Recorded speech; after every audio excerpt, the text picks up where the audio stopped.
My name is Fran Murphy. I'm head of what we call the field services side, the contractual arm of Dyfed Archaeological Trust. But we also have, sorry, is that stopped?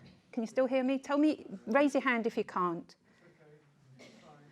So we, as well as doing our contractual work, we also have the joy of sometimes doing grant-aided work in beautiful locations such as this, which is at Porth Rhaw Promontory Fort in Pembrokeshire. And we've been doing some work here now since, actually we did some work in the 80s, but that was before my time. No, sorry, 1990s. But recently I've been working here with a team of volunteers and other staff from 2019, a break for COVID, then we returned in 2022, and last year we did our final year's work here. So just to show you where we are, we're right down here in the far southwest on the coast between Solva and St David's. And this is a distribution map of the hill forts and other Iron Age enclosed settlements in Wales.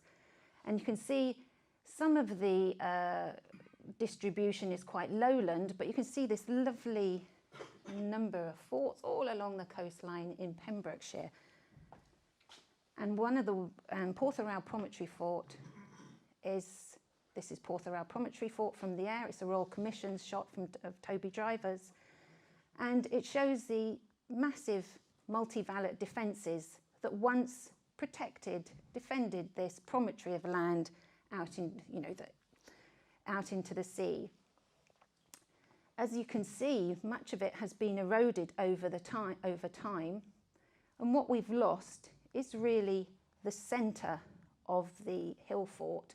All this internal area has now been eroded away, and equally it's been eroded away on this side as well.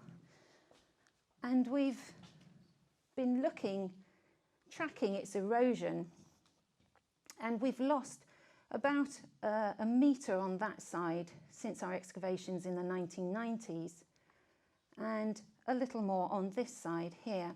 And as you can see, there's this sort of pincer movement going on, and soon all that we have of this internal area will be eroded through, and this will become a stack. So our estimate is that the internal area was roughly about 3/4 of a hectare, and we've got about 1/10 of a hectare left, if you like, 1,000 square metres left of internal area. And our aim with CADU funding was to basically record as much as possible before it's lost to the sea, or it becomes too dangerous for us to do any work here. But it's an amazingly impressive site, and I'm always surprised when people walking along the coastal path, they don't see the banks and ditches, and sometimes they come across, and when visitors on the excavation, and they say, "Why are you here?" And I'd say, well, explain them what the hill fort is, and they'd say, "Oh, I've walked past here for 20 years and I didn't know that those banks meant anything." So as I was saying, a colleague, Pete Crane, who used to for many years work for the Trust, excavated in the 1990s. And this is at the far tip of what survives, that eastern promontory survives of the internal area. And he showed over the periods of excavation periods that he worked there, how much survived, evidence survived of the internal settlement. And as you can see here, we have the circular slots from wooden roundhouses, and equally we have much here and much more chunkier stone walled roundhouse here. And I think that may be Hubert Wilson, one of our colleagues, who, against all health and safety rules, to record this section, was held by his ankles over the side. So he could drop a tape measure down, and someone from the other side of the fort could shout, "Yeah, that's about right." And then he'd then pull it up and go, "Oh, 1 metre 20. sort of thing, don't do this at home. So that as far as dating goes, from this excavation, it showed that the site was occupied for about 1,000 years. So roughly speaking, we're thinking about from the mid-Iron Age right through to the 4th century Romano-British period. Just to show you that's the roundhouse. So again, when Pete was excavations that he carried out in the 1990s, again were funded by CADU, and that was looking at the rates of erosion that was happening. As Judith has already mentioned, we're very concerned that this site will it might not just erode gradually, but it might actually be some catastrophic event, as often happens on these cliffs face, make it impossible for us to do any more work. So CADU asked us to, in negotiation with them, we returned in 2019. And what we wanted to do in 2019 was look at this area in here, particularly, which is what survives of the entrance, because most of the entrance actually has eroded away. And just to, I hope you can see this plan, but this is a plan of our 2019 results. This is the entranceway in, and you see these 2 large post holes here and the remains of the revetment walls for the entranceway. And the little trench here we put in, looking into the internal bank. So these are the banks, the inner defensive bank. This is your entranceway up into the fort.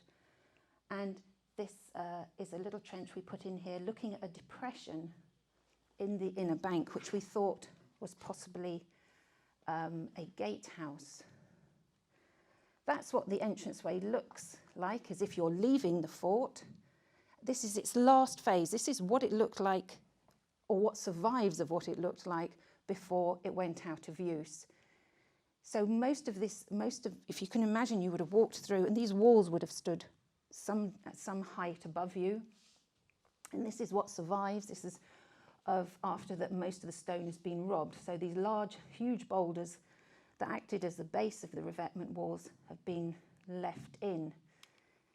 And this is a wall that's been inserted at a later date to narrow the entrance. But it's amazing when we did this, and I know there's people here who worked on the excavations, because when we actually got all the stone out, we were down now onto the surface that in the 4th century you would have walked through. And that's an amazing thing to think about, that actually you were standing in the same place that people came and went day by day as they entered the fort. Those are the post holes for the gate. And that's what it looks like when you have to draw all these things. I love this photograph. They look so industrious.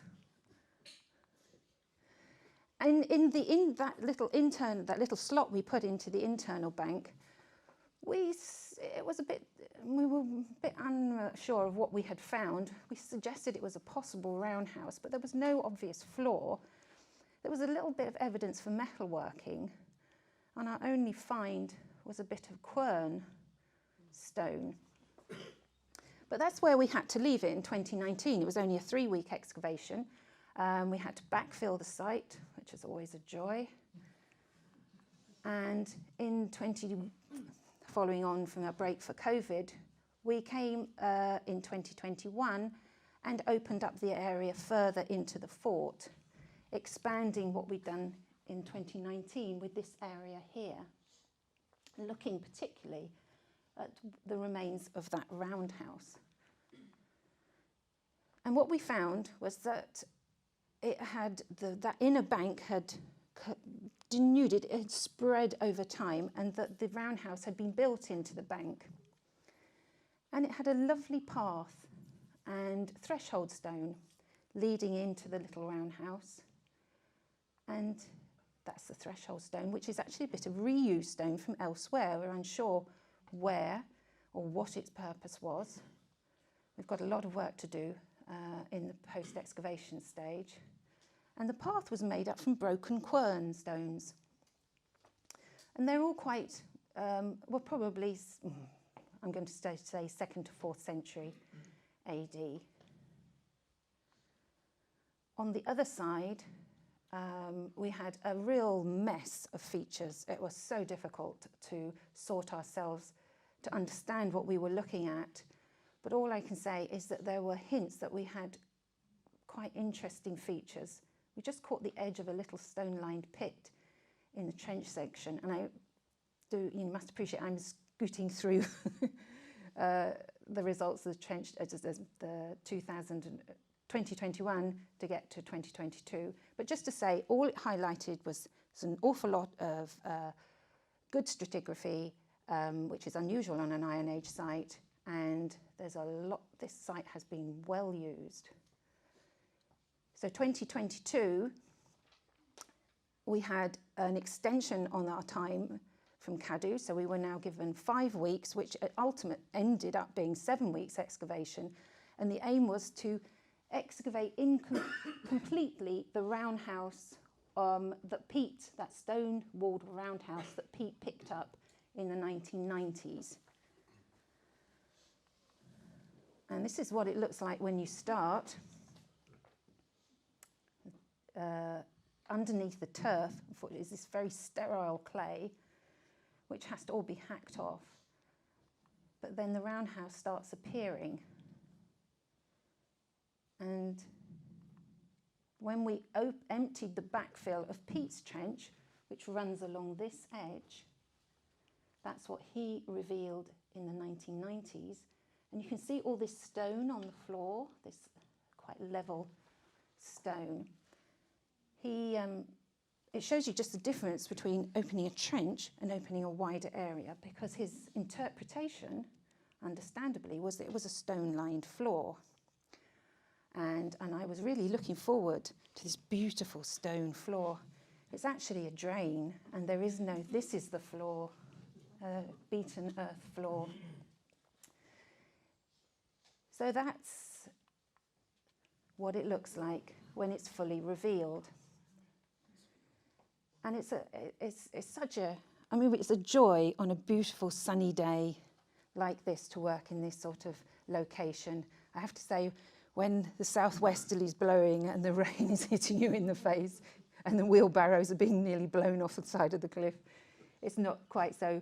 But most of our time here, I know there's someone, who remembers that well, not being able to stand up.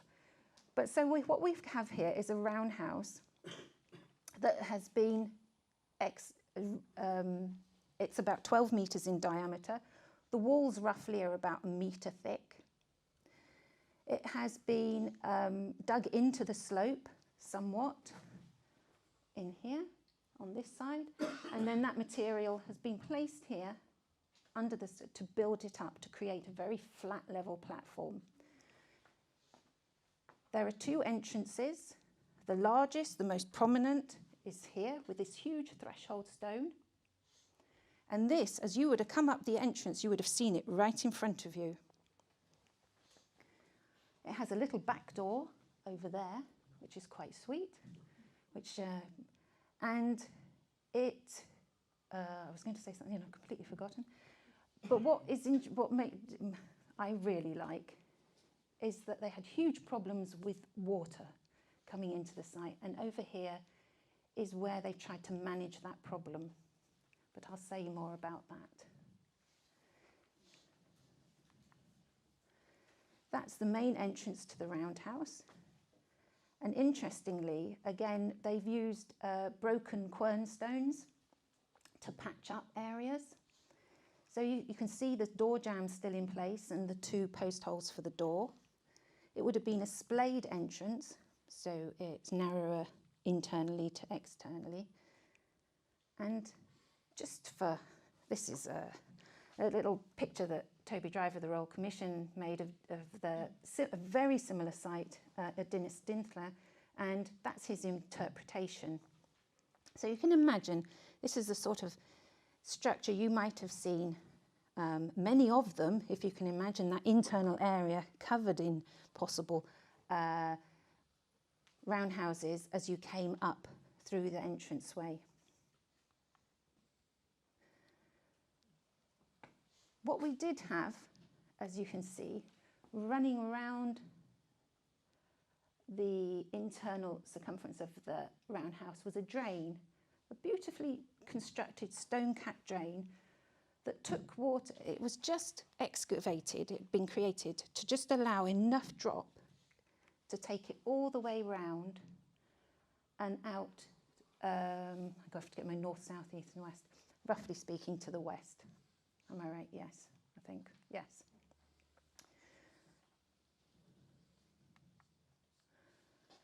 So it takes it round the outside and then out through this little gate in the walls. But that wasn't good, actually, even so, that wasn't good enough. And they had real problems, so they had to actually excavate another drain to take it out.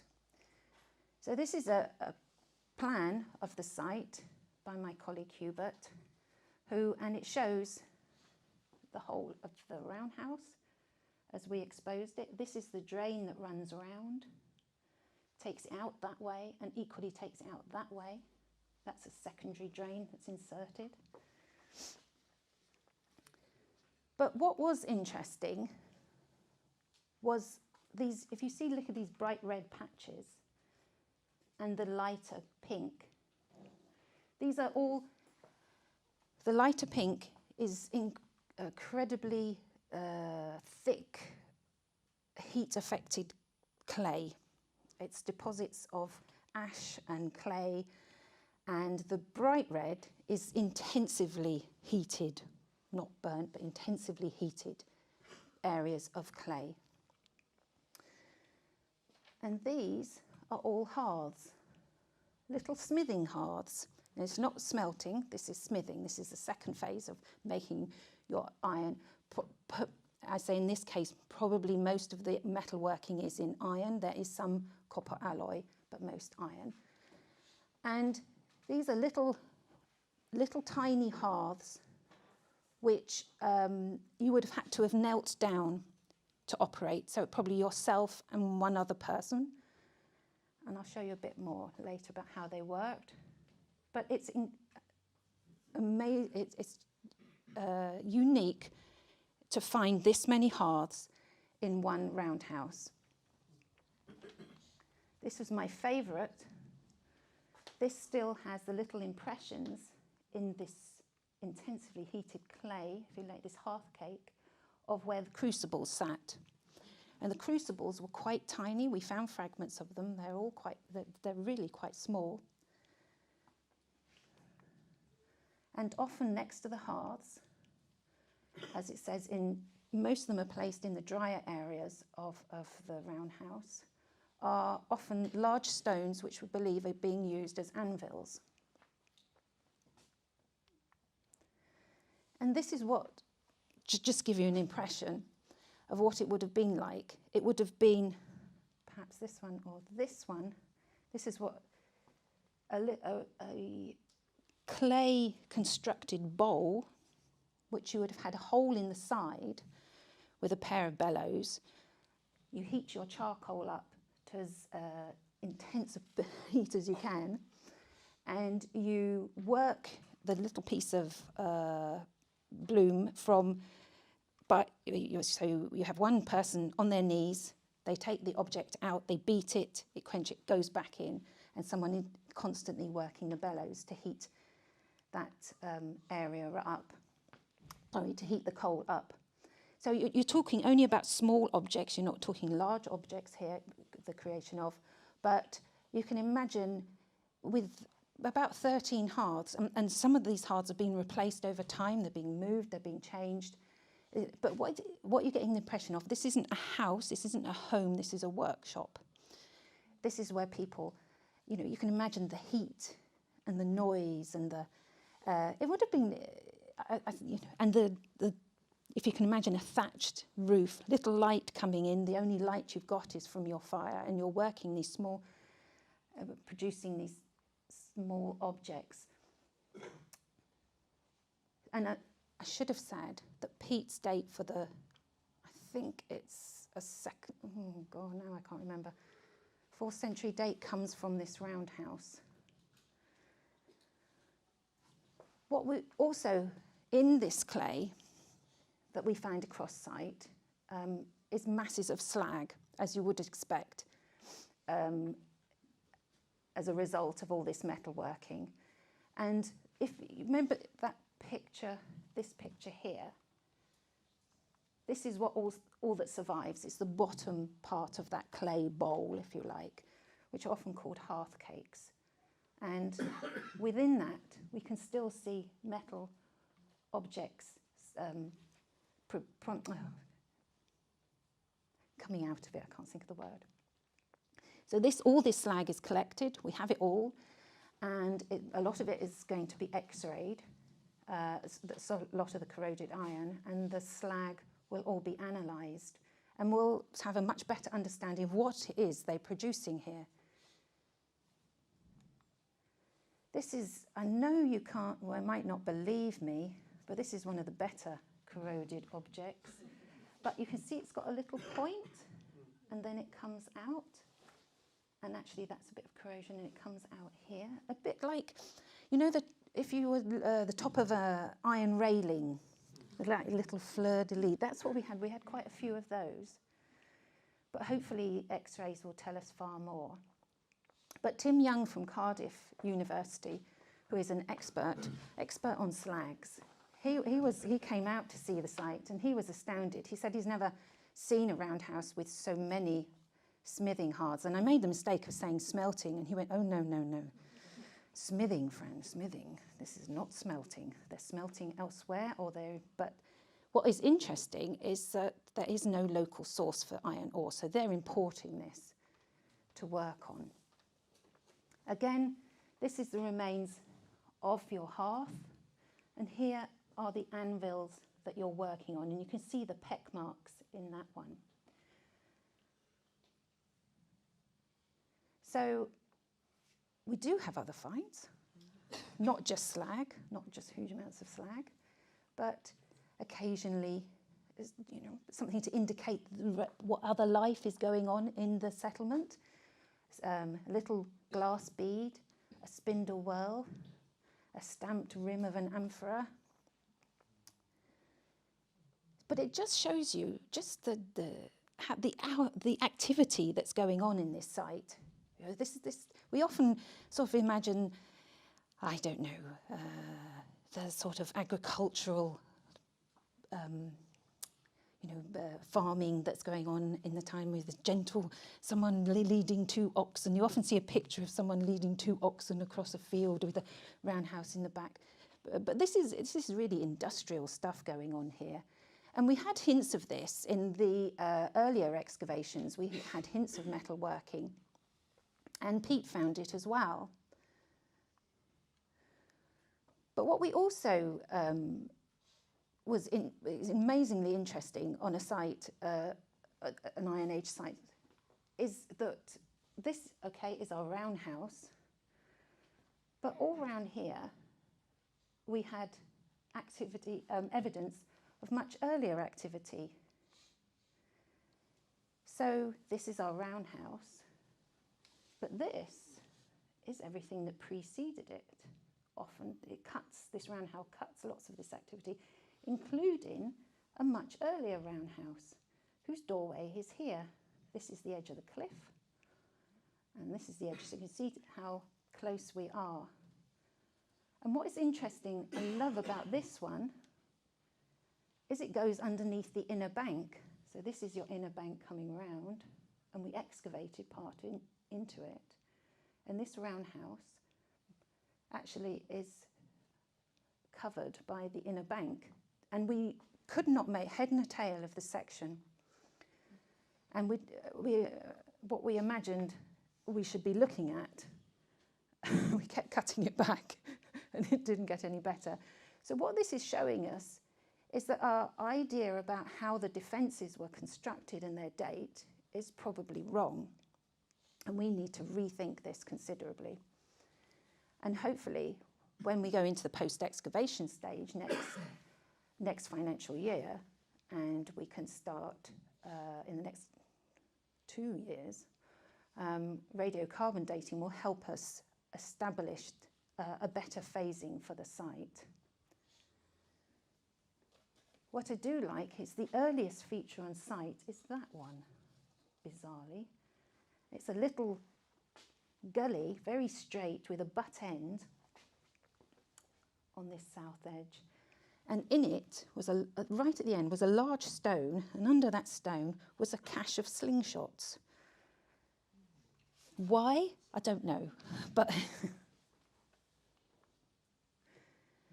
and that's my colleague Hubert drawing all these features. And these are little gullies from earlier roundhouses that have been truncated by this later roundhouse. We had a mass of features, the palisade trenches for the wooden roundhouses, and then bizarre arrangements of enormous stone-packed post holes with beam slots, which we are yet to interpret. Apart from when we planned it, it looked like a cactus. Just this lovely little stone-packed, stone-lined pit. I have to say it's because it had the blackest fill, and it was so nice to get a lovely rich black fill. Anyway, cutting back to our time, after 7 weeks, we had to backfill and remodel, which in the driest weather ever, and our turfs were now these tiny little biscuits, we had to try and make good. I haven't been up there, but I hope Thomas might have been. But I hope our netting is still all in place. We ended up having to net it all down with hemp net to try and stop the turfs being blown off the cliff, and hopefully it will all return as good. But just, you know, I have to say thanks to all the people who funded it, to CADU, to the Royal Commission, or the PCMP, the Nineveh Trust. There's somebody else who I've forgotten. But thank you for all our 3 years of working there, and to all the masses of volunteers who worked there up in there in all weathers. We couldn't do it without you. And just to show you that I do plan sometimes, which Hubert says I'm getting out of the habit of. Yeah. Just to show you what it's like there when it's terrible, and to show you, look, there's Thomas actively working in the mud. Thank you.